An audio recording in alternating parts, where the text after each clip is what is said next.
Bienvenue à toutes et à tous, vous êtes sur Les Indiscrets, votre rendez-vous hebdomadaire sur le média animé par Nice Vilqueux. Chaque semaine, il décrypte pour vous les coulisses de la politique française, explorant comment les intrigues du quotidien révèlent les grandes dynamiques du pouvoir. Cette émission, on le rappelle, n'existe que grâce à vous, notre communauté engagée. Si vous souhaitez nous aider à continuer, vous pouvez nous soutenir en souscrivant un abonnement ou en faisant un don mensualisé sur le mediatv.fr/soutien. Votre engagement fait la différence, alors n'hésitez pas, n'hésitez plus, passez à l'action.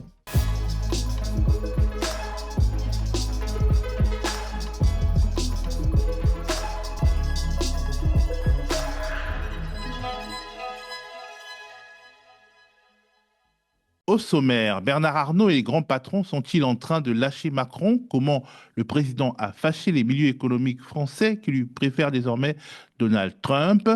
Macron, Attal Bayrou, petit meurtre en Macronie et également comment Jadot et la direction des écolos tentent un putsch pour les municipales à Paris. Salut Nils. Salut Théo. Alors entre Emmanuel Macron et son milliardaire français préféré Bernard Arnault, il y a, comme qui dirait, de l'eau dans le gaz. Oui, oui, rien ne va plus, hein. Il semble très très loin le temps où Macron faisait l'unanimité chez Bernard Arnault, mais aussi chez tous les grands patrons français finalement. Souvenez-vous, le patron de LVMH tressait des lauriers au président à tout bout de champ. Il y avait aussi cette très belle soirée l'année dernière, c'était en mars 2024, avec la remise de la Grande Croix de la Légion d'honneur, hein, au patron de LVMH, hein. Rien que ça, c'est la plus haute distinction française. On se souvient que ça avait fait l'objet d'un grand raout à l'Élysée avec Elon Musk, Rodolphe Saadé ou encore Bolloré. Et puis cette amitié, enfin ce soutien en tout cas de Bernard Arnault se matérialisait aussi dans les médias, comme lors de cette interview sur Europe 1. On l'écoute. Mais depuis l'arrivée du président Macron à la présidence de la République, l'image de la France s'est quand même sensiblement, je dirais, améliorée. Son attractivité s'est beaucoup améliorée, notamment pour les investissements étrangers. Et ça compte beaucoup. Voilà, et puis patatras, hein, changement de ton total cette semaine à l'occasion de la présentation des résultats de LVMH.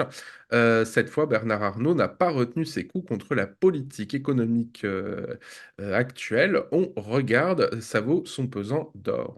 Je reviens des USA, comme vous l'avez très gentiment noté, et que j'ai pu voir le vent d'optimisme qui régnait dans ce pays. Hein, et que quand on revient en France, après avoir passé quelques jours aux USA, c'est un peu la douche froide, je dois dire. Hein. Et on a l'impression qu'aux USA, on vous accueille à bras ouverts, les impôts vont descendre à 15%, les ateliers qu'on peut construire aux USA sont subventionnés dans toute une série d'États, et le président américain encourage ça.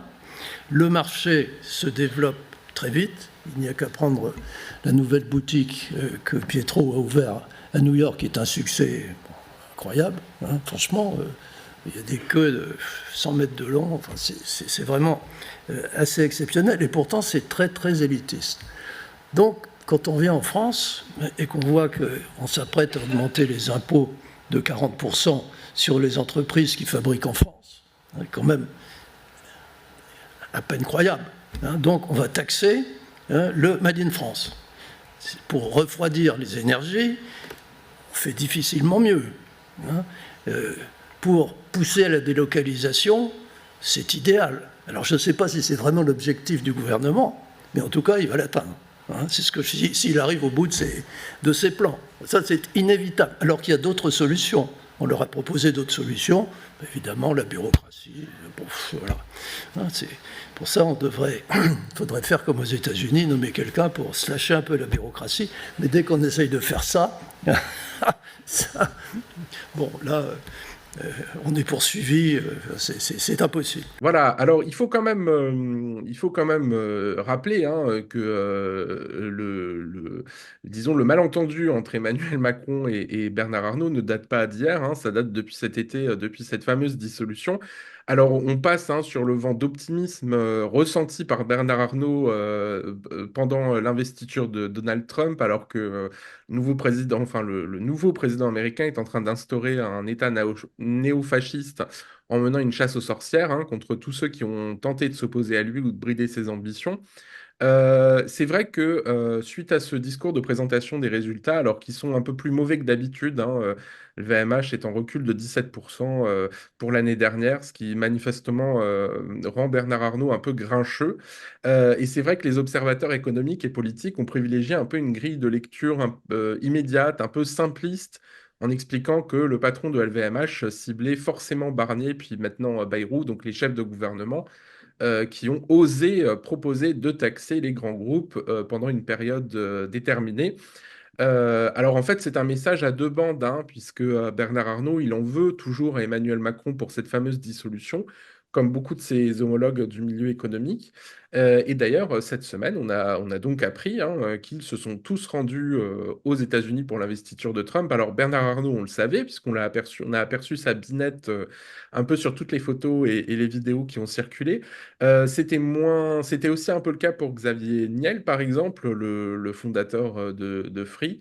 En revanche, c'était moins connu que Rodolphe Saadé, notamment, s'était rendu à cette investiture. Alors, c'est une info que le média La Lettre a sortie. Et Saadé, c'est un peu le grand soutien de Macron. C'est l'armateur principal en France, mais c'est aussi le nouvel actionnaire de BFM, nos grands amis. Il contrôle aussi la Provence ou encore la Tribune du Dimanche. Bref, on peut dire que les grands patrons français montrent le chemin et que le pouvoir ne se trouve plus à l'Élysée, mais à Washington, au cas où on en doutait. En Alors, tout Niels, quand même, tu as cité Bernard Arnault, Xavier Niel, Rodolphe Saadé.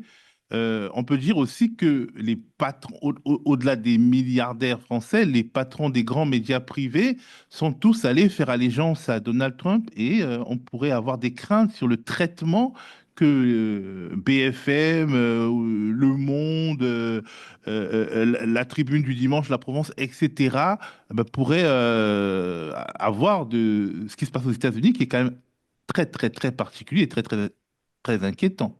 Alors, c'est déjà le cas en vrai, en vérité, parce que regarde le traitement médiatique qui a été fait de l'investiture de Donald Trump.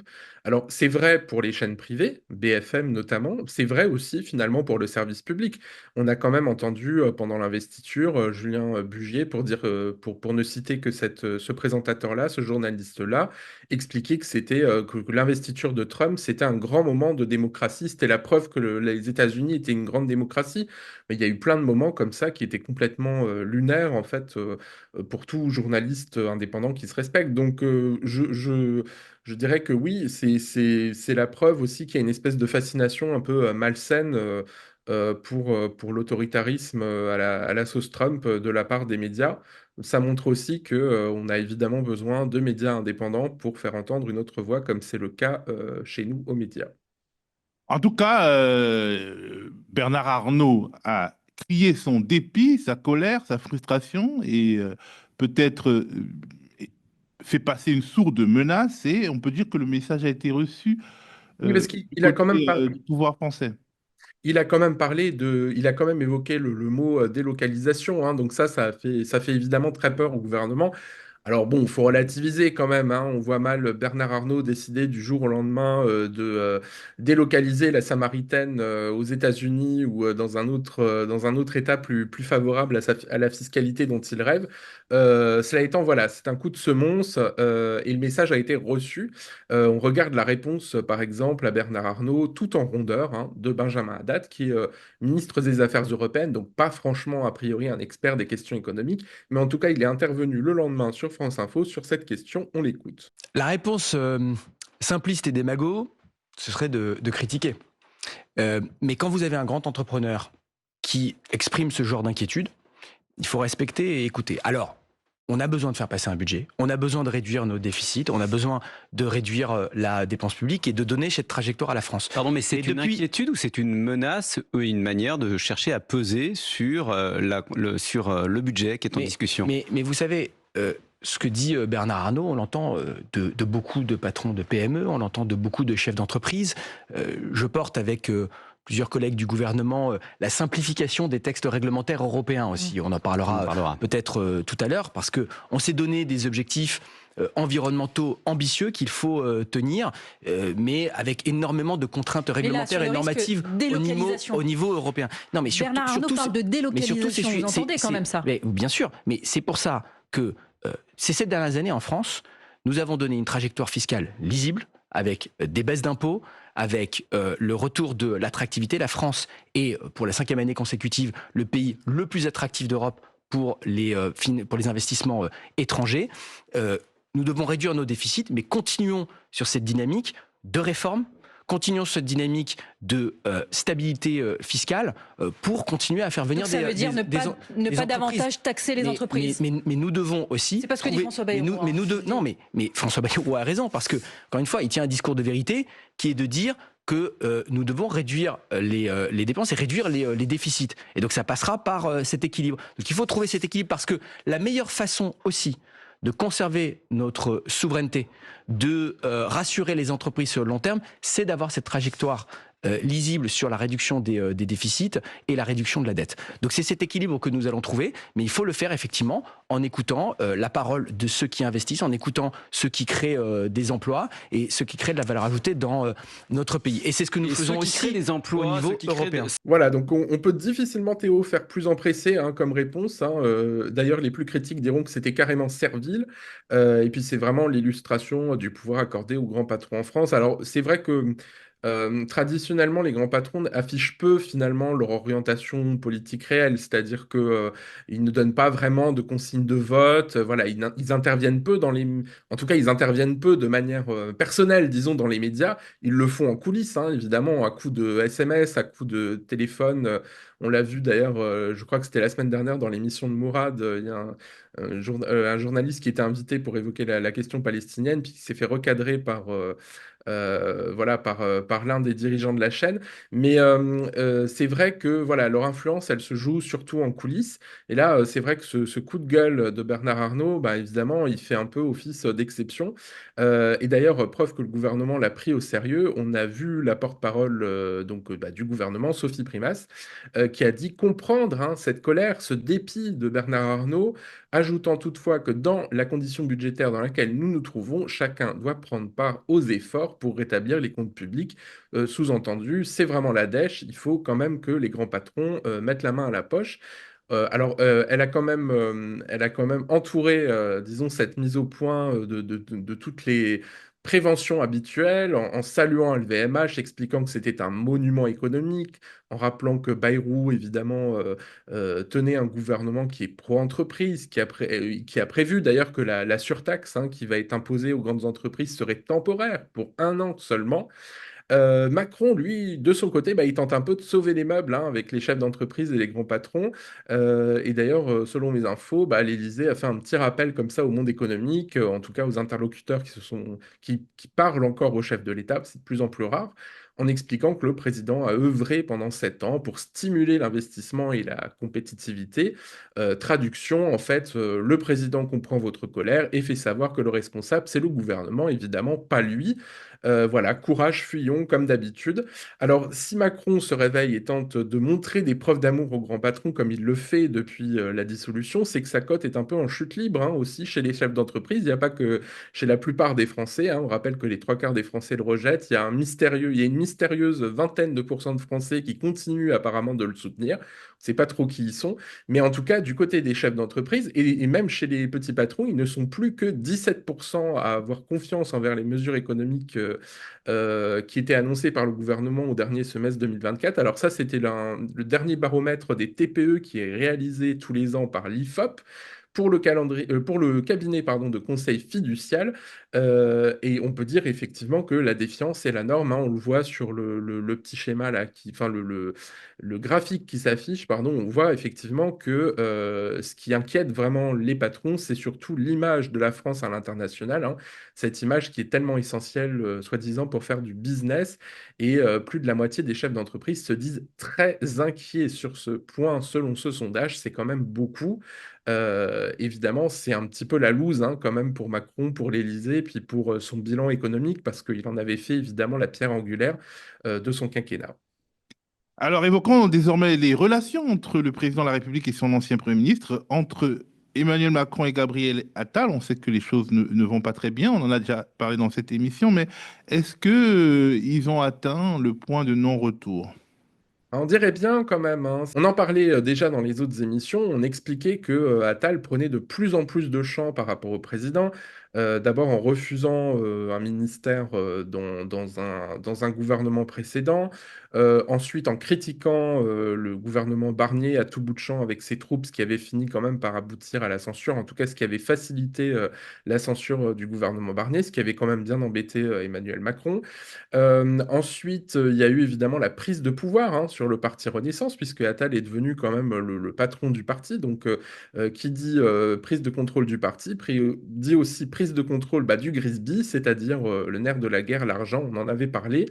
Et là, il y avait eu aussi ces fameuses confidences de l'équipe d'Attal dans Le Monde qui décrivaient un petit peu, enfin qui décrivaient même beaucoup l'Élysée comme voilà une espèce de bureau toxique avec une ambiance notamment homophobe. Tu en avais parlé avec notre confrère Marc Endelveld qui avait développé longuement dans l'émission voilà les raisons effectivement de ces confidences qui permettent effectivement à Gabriel Attal de se propulser pour 2027.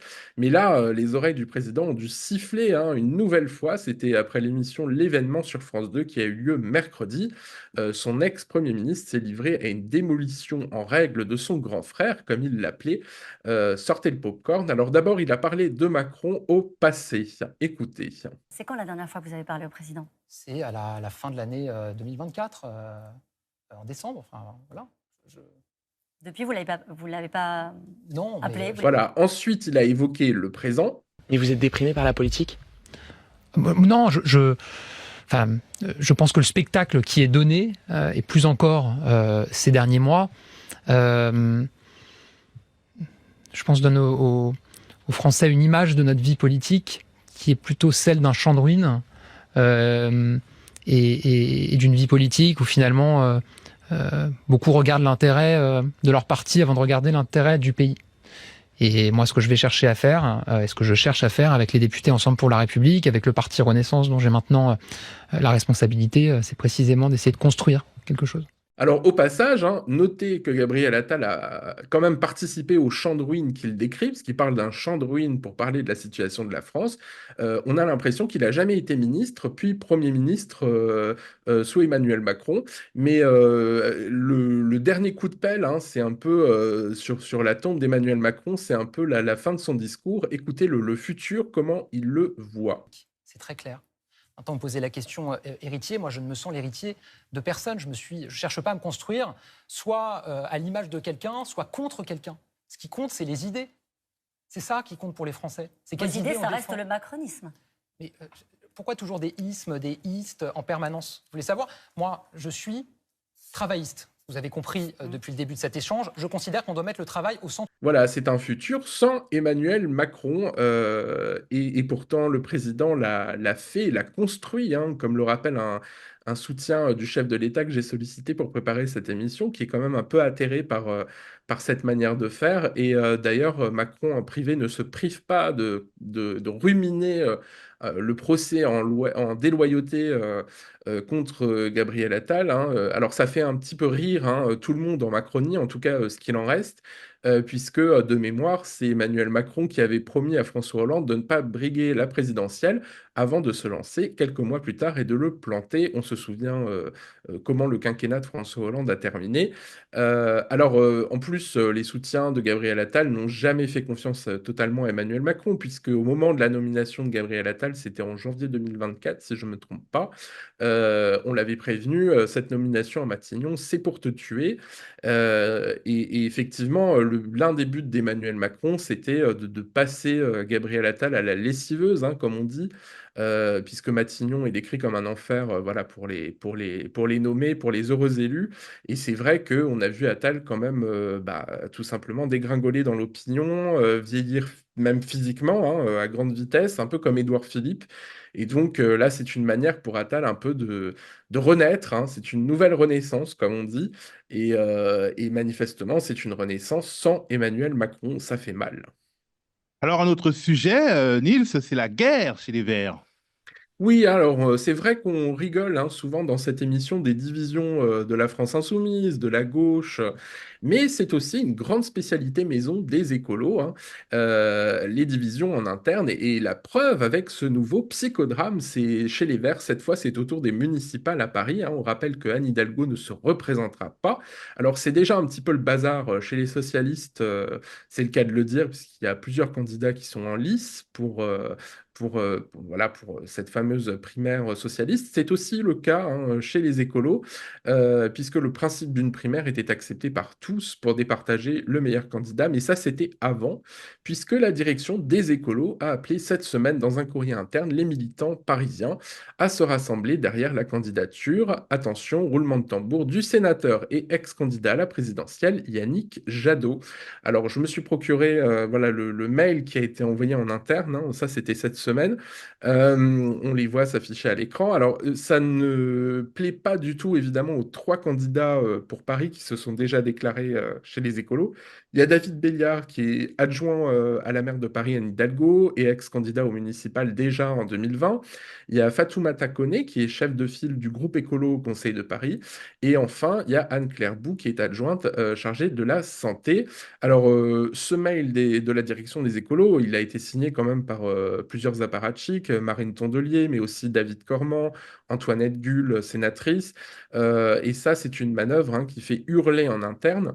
Et d'ailleurs, l'un des candidats, donc David Béliard, s'est tout de suite adressé dans les médias pour expliquer que c'est ensemble que les Verts gagneront Paris. On l'écoute. Nous nous inscrivons, et moi je m'inscris dans un processus qui est très simple, qui est celui d'une primaire, une désignation interne de mon parti. J'ai toujours été loyal à ce parti et donc je suis aussi très respectueux de ces règles. Je crois que la première légitimité qui est la nôtre, en tant qu'élu local, c'est d'abord celle que nous tirons des organisations dont nous sommes issus. Voilà, alors en interne, évidemment, c'est Marine Tondelier qui prend le plus cher, puisque d'abord c'est la patronne, et puis ensuite parce qu'elle a signé évidemment ce mail interne hein, qui appelle à enjamber la primaire, finalement à faire fi de la démocratie interne.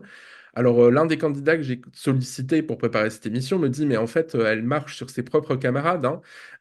Et d'ailleurs, on la soupçonne en interne de tenter d'imposer la candidature de Jadot à Paris pour se garder pour elle la présidentielle en 2027.